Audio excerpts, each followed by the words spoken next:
Hi, I'm Tom Ziglar, CEO of the Zig Ziglar Corporation. Welcome to the Ziglar Coaching Academy. And this is where we're digging in deep to maybe the greatest legendary coach of all times. Before coaching was even a thing, my father, Zig Ziglar, brought so much wisdom to the stage in one-on-one and in his books, the coaching principles that he taught that are now impacting millions of lives around the world. And so we're going to dig into part 2 of maintaining the right attitude. And this comes from the legendary program, Strategies for Success, Blueprint for Achievement. And as you watch this, maybe you have your pen and paper handy, take some notes on it, and make sure that as you're learning this, you're not just going through it, you're growing through it. So let's watch the video. I had the privilege of speaking to Notre Dame University before one of their big games. Lou Holtz has been a friend of mine for a number of years. And as the redhead and I sat there, we noticed that in addition to the 3 assistant coaches with us, there were 3 student managers. And one of the assistant coaches would every few minutes say something like, I need to know about such and such, and he'd point at one of the student managers, and that kid would get up in a dead run. A couple of minutes later, one of the other assistant coaches would say, I need to know what's happening over here. And one of the young ladies would hop up and go in a dead run. Lou Holtz told me that over the years, he's noticed something very interesting. He said when they start as student managers, they have about 250 start in the freshman class. By the time they finish, only 50 of them have toughed it out for 4 years. But he said, I always, when I meet somebody on the road and a young man or a young woman comes up to me and said, I was a student manager at Notre Dame for 4 years. He said, I only ask him one question. What is the name of the company you are running today? And he says virtually every one of them will identify the company. Now those that don't always say, well, actually I don't run the company, but my department has 245 people in it. Now why is that? One of the oldest principles about attitude, you see the attitude branch has a lot of different, or the attitude tree has a lot of branches to it. And one of them is that these kids learn to be obedient. See, that's one of the first rules of leadership. First of all, you got to obey, so that when you get in a command position and you issue orders, you expect them to obey. You expect them to follow through. Now, expectancy is a magic word. Parental expectations has a direct bearing on the performance of their children. Educators will tell you that the educator's expectations will have a direct bearing on the performance of the students. I can tell you as an employer that employer expectations has a direct bearing on the performance of the employees, our associates. So the way we expect things does always make a big difference. And Lou was saying that these people had what we call the immigrant's attitude. We heard an immigrant speak a little bit earlier. His name was Chris Dunham. Now, immigrants are 4 times as likely to become millionaires in America as are the people who are born here. That's right. Why is that? They leave friends, families, support groups, and everything else back home. But they come here with that vision, with that dream. They come here with a full expectation that America is a place where they can become rich. Chris got here with $9 in his pocket. There's only been 2 weeks in the 11 years he's been here that he wasn't working. His first job only paid him $1.75 an hour. But he didn't work just 8 hours, he worked 4 more hours that day. And he gave everything he had to the job. He put everything in it. That's a typical immigrant's attitude. And when we put in it what we've got, that generally is enough to get what we really want. Flight number 874 on our way to Norfolk, Virginia. Now this was about 6 years ago. I was seated in seat number 2C. I was the first one aboard the aircraft. Behind me, a mother carrying a baby, leading a toddler, and had a little 4 or 5-year-old girl following her. The mother and the two little ones got in first, and the little girl, when she stepped aboard the aircraft, she turned left and she looked at the cockpit. And there those pilots and co-pilots, with all that beautiful uniform and the flight wheels and all of that kind of stuff, and probably more electronic gear than she had seen in her lifetime. When she turned around, as you've heard this before, her little eyes were as big as saucers. And she looked, and I don't know why the child did this, but she put her hands down on her knees and looked down that long fuselage and said, "Gosh. Gosh." When's the last time you woke up and said, "Gosh, what a beautiful mate I have. Gosh, what a privilege I have to do what I'm doing. Gosh, how exciting it is to be healthy and have a good mind and an opportunity here to do things that people all over the world simply do not have." The gosh attitude will serve you well regardless of where you are. Little Johnny was a pistol. He was a second grader. And one Friday afternoon, the teacher called the class together and she said, "Now, class, if anything happens over the weekend that's exciting, tell us about it on Monday morning." Well, on Monday morning, little Johnny was seated there at his little desk, and although the desk was accurate, little Johnny wasn't. I mean, he was all over the place. And the teacher said, "Johnny, looks like you had a good weekend." "Yes, ma'am, sure did." "What'd you do, Johnny?" "Me and my daddy went fishing. We caught 75 catfish. They all weighed 75 pounds. "Now, Johnny, son, that simply is not true." He said, "Oh, yes, ma'am, it is." He said, "My daddy is a great fisherman. I'm even better than he is. We caught 75 catfish. They all weighed 75 pounds. "Now, Johnny, if I were to tell you that on the way to school this morning, all of a sudden out of nowhere, jumped up a big old 1,200-pound grizzly bear and is just about to grab me and eat me up, when this little old 8-pound yellow dog jumped up, grabbed him by the nose, threw him down, bounced him back and forth, broke his neck, killed him dead. Johnny, would you believe that?" He said, "Oh, yes, ma'am." He said, "As a matter of fact, that's my dog."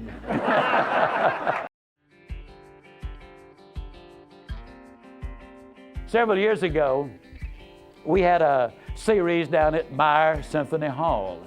At the first one was a young woman named Mary Ellen Caldwell. When the first session was over and it was on self-image, she came up to me and she said, "I can't begin to tell you how much I have enjoyed this session." Said, "My dad was forced into retirement about 6 months ago, and he's just been a bear ever since. I mean, he's frustrated, he's angry, his health is giving him some problems now. He simply is not responding to the retirement." And she said, "You've given me a long series of ideas that I can use with him that will help him get out of the funk mood that he is in." So I looked at her list, and here's something rather fascinating. Not one single thing had she written down that I'd been talking about. Not a one. Let me tell you something about creativity. The more you know about anything, the more creative you become in that subject. What had happened, she had a lifetime of experience with her dad, of loving her dad and concern for her dad. She had accumulated in a lifetime a lot of very valuable information. And what had happened was the old information she had accumulated over a lifetime looked over and saw the new information I'd just given her, and the new information triggered thoughts and ideas in the old information, and she'd come up with a long series of things they could do together. Wow, I love Notre Dame stories. And when we talk about the student managers and the immigrant attitude, what a powerful impact that had. So here is the principle. Obedience to small duties plus high expectations creates leadership readiness. I mean, what a simple thing. If we are diligent in the small things and we do them consistently every single day, and we set high standards and have high expectations, that equips us to be ready for the leadership opportunity when it comes. So when you're coaching someone, ask them this question. What humble, consistent behaviors are building your leadership muscles today? Wow, that's a powerful thought. It's the little things. It's like Mr. Miyagi, wipe on and wipe off. It's the little things that create that. And then the gosh attitude. I mean, I've actually been on an airplane where I see kids, 2, 3, 4 years old, 5 years old. It's their first airplane ride. A lot of times it's when I'm flying to Orlando and they're going to Disney. They're going to go do something fun and this whole thing's an adventure. And they get on that plane and their eyes are wide open. So here is the principle behind that story. Wonder rekindles gratitude and energy. So here's the question for you that you can use with your clients or on yourself. What could you re-see with wonder in your work or relationships this week? If you're a coach and you've been working with clients for a while, you might just want to review the notes and just look at the progress they've made. Maybe every time you get a text message that says, hey, you made a difference in my life, you just take a screenshot of that and you save it into a folder. Because when you see those things, it brings back the wonder of what you get to do. And then the next story about little Johnny. Wow. Have you ever met somebody so enthusiastic as little Johnny? Here is the principle here.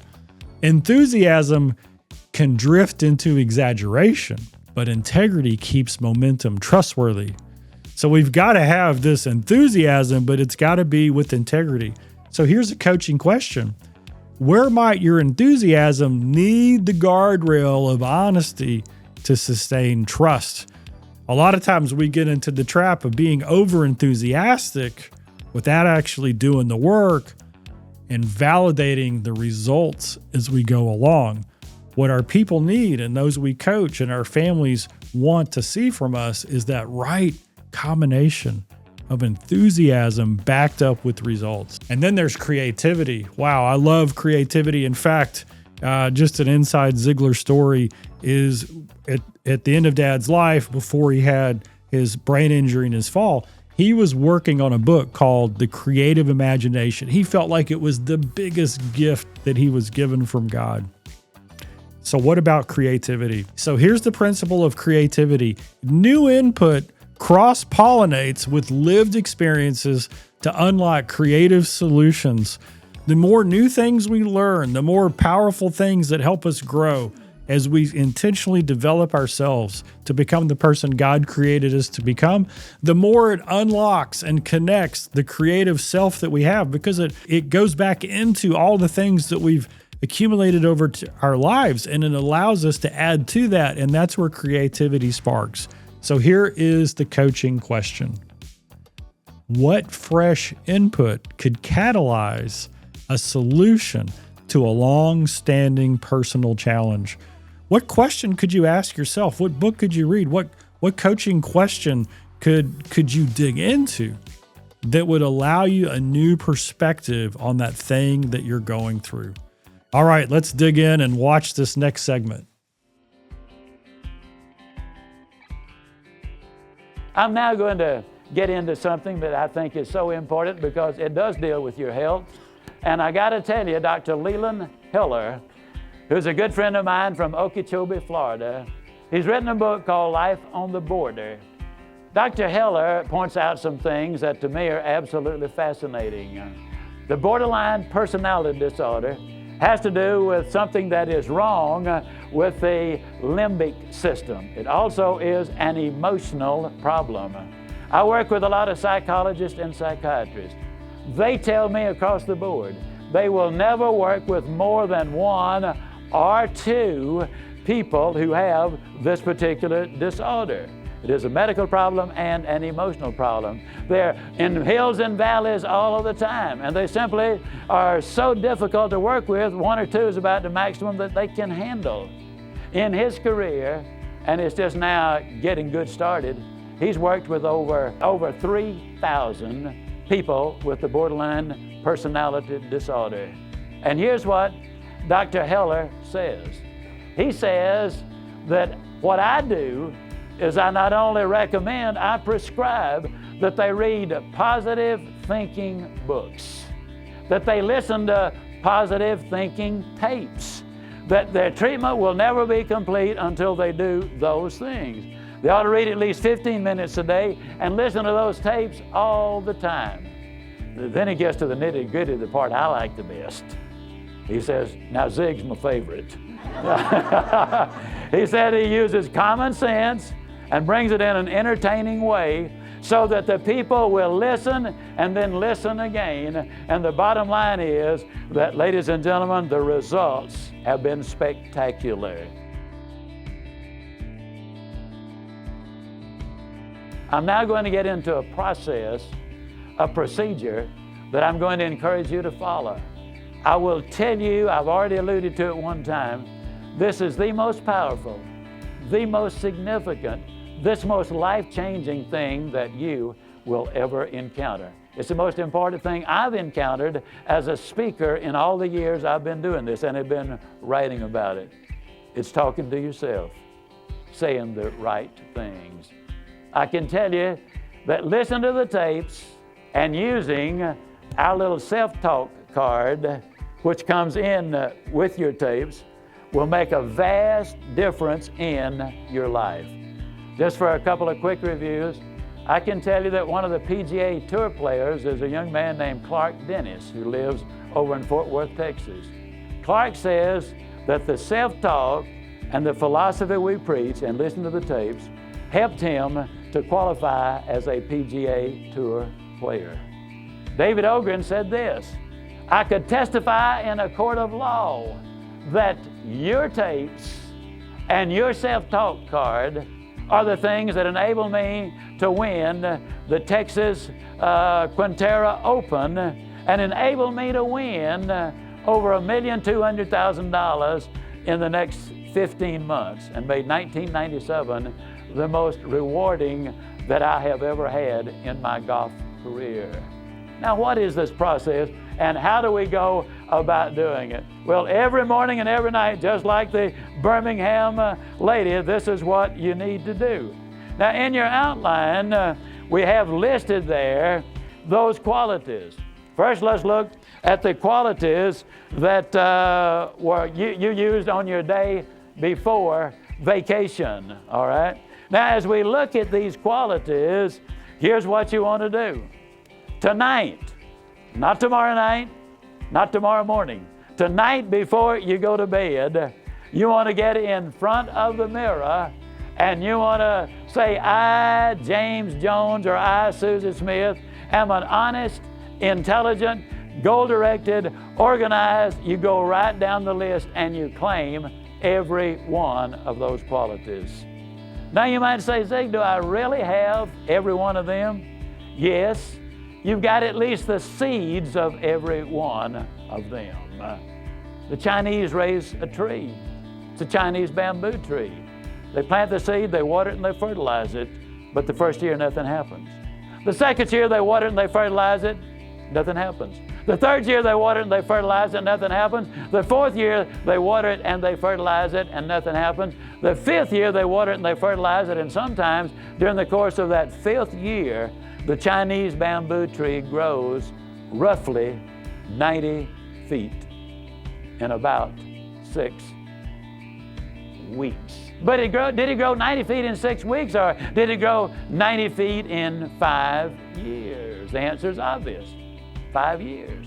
Had there been no water and fertilizer during those years, there would have been no Chinese bamboo tree. Now, all of that to say, this hits some people a lot faster than it does others. Almost every time, though, in the first week, you start getting some results. And I would challenge you to record it the first time you do this, then put the recording aside. Then 6 weeks later, record your voice again, going right through the list. And I'll guarantee you, you will hear a difference in what you are saying and the way you are saying it. Same words, but all the difference in the excitement in your voice.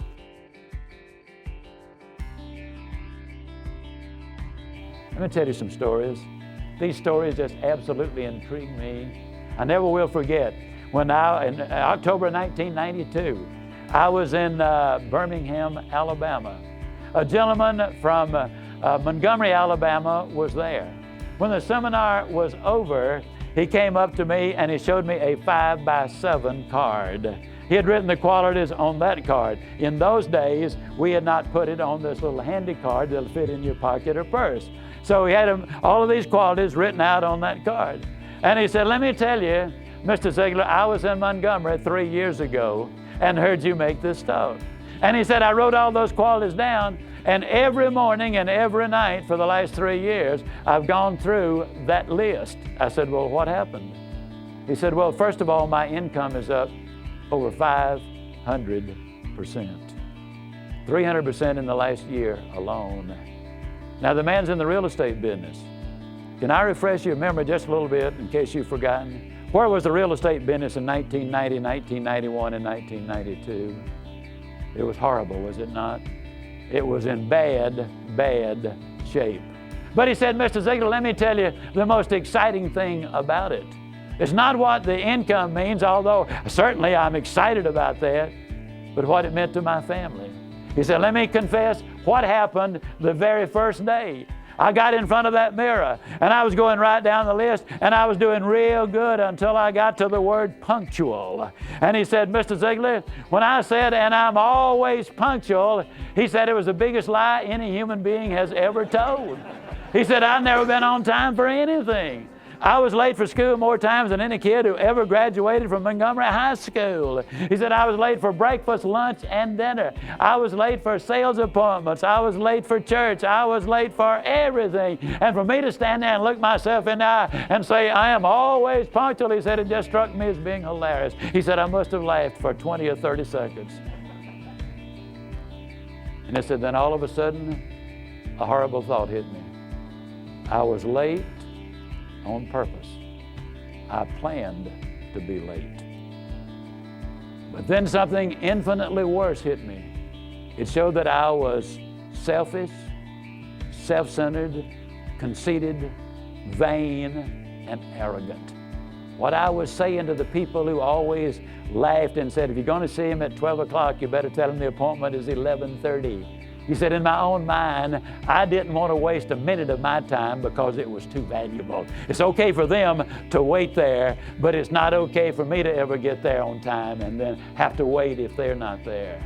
He said, when that thought hit me, and this was the first time he did it, he said, I made an unbreakable resolution. I would never be late again for anything regardless.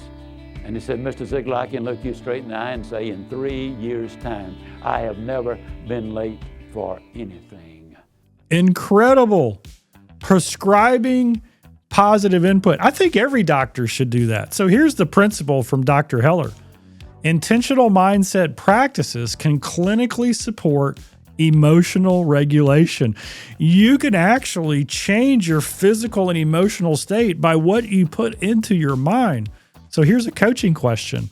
What daily minimum dose of positive reading, listening will you commit to for the next 30 days? If you could get a 10%, a 15%, even just a 5% bump in your mood and in your output just by choosing the right stuff, would you do it? And then there's the lesson of self-talk and the Chinese bamboo tree. So here's the principle. Identity statements plus repetition plus patience equals delayed but exponential growth. Yeah, you put it in, you put it in, you put it in, you do it every day, you do it every day, you do it every day, and you don't notice any change. And then all of a sudden, 30, 60, 90 days down the road, boom, you have this massive growth. So here's the coaching question. Which identity statements will you affirm morning and night for 6 weeks? And how will you track small sprouts? So think about that. What could you write down, a self-affirmation, an identity statement about yourself that you're going to say morning and night for 6 weeks? And then how might you know you're growing? And then there's the Montgomery retailer, the punctuality transformation. Wow, who knew that being on time was so key? So here's the principle.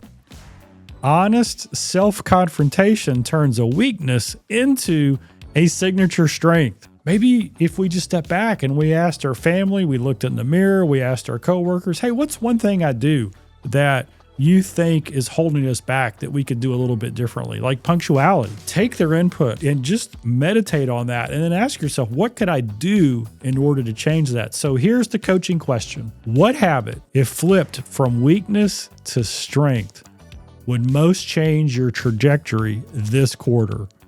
Well, I'll give you an example in my own life.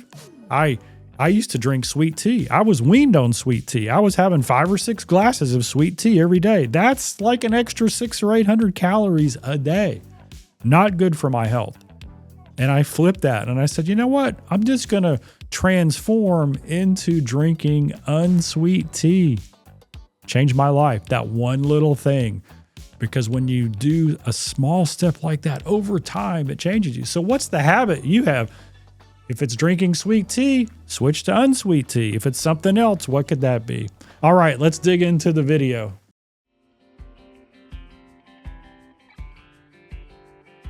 Young man in Los Angeles, one Thursday afternoon, called Laurie Majors, my executive assistant, and started talking to her and said, Laurie, I was in Los Angeles when Mr. Ziglar spoke out here on Tuesday morning. He said, I bought the tapes and I paid for them. And he said, when I got home that night, I got in front of the mirror and I went right down this list. And the last word on that list was integrity. He said, I was doing good until I got to the word integrity. And he said, then I grew very uncomfortable. He said, I turned over a time or two that night. He said, the next morning I got up. I got back in front of that mirror. And I claimed those qualities, and I did well until I got to the word integrity. And then he said, I really was fidgety. I got that next night, did the same thing, and I didn't sleep at all. And this morning, Laurie, when I got to that word integrity, I knew I had to call you. Laurie, I bought those motivational tapes, and I paid for them. But when I got home, in the bottom of my bag was the video series that was there. And I'm embarrassed to death about it. And Laurie said to him, oh, don't be embarrassed. Accidents happen to anybody or everybody. Long pause. He said, Laurie, it was not an accident. When nobody was looking, I put it in the bottom of my bag. You can't look yourself in the eye and claim to be gentle and loving and caring and then abuse your mate or somebody who's in a servile position or somebody that you have some kind of dominance over. You just can't do it. It changes people. The eyes are the windows of the soul. The qualities we're talking about are biblical qualities. That's the reason I can speak with total certainty. These are thousands of years old. They absolutely work. The man said to Laurie, I have got to pay for that set of videotapes. It's amazing, isn't it, what happens when we come face to face with reality, when the best part of us is brought out because we're making some claims there that are legitimate claims, which we have.